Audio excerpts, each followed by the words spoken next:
జింబాబ్వేతో team India మొదటి టీ20లో ఓడిపోయాక captain Shubman Gill post match ప్రెజెంటేషన్లో టీమిండియా ఎందుకు ఓడిపోయిందో కారణాలను వివరించాడు.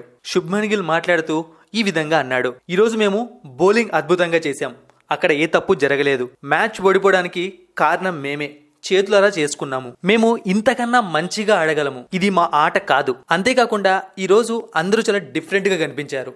అంటే గెలవాలి అన్న ఇంటెంట్, కసి ఎవరిలో కనిపించలేదు. మా ఇన్నింగ్స్ స్టార్ట్ అయ్యే ముందు మా ప్లాన్ ఏంటి అంటే వెళ్ళి హాయిగా ప్రశాంతంగా ఎంజాయ్ చేస్తూ బ్యాటింగ్ చేయాలనుకున్నాము. కానీ పోయిన కొద్దిసేపటికే 5 వికెట్లు పడిపోయాయి. ఇంకా మంచిగా ఆడాల్సింది. అయితే నేను లాస్ట్ వరకు ఉంటే పరిస్థితి వేరేలా ఉండేది. నేను అవుట్ అయిన తీరుకు నాకే బాధ అనిపిస్తోంది. ఇక ఆ తర్వాత మ్యాచ్ చేతిలో నుంచి వెళ్ళిపోయింది. అయితే చివరి వరకు ఒక హోప్ ఉంది, గెలుస్తాం ఖచ్చితంగా అని. కానీ 115ను చేస్ చేసేటప్పుడు మన నంబర్ 10 బ్యాట్స్మెన్ క్రీజ్లో ఉన్నాడు అంటే ఖచ్చితంగా ఆ రోజు ఏదో తప్పు జరిగిందని అర్థం.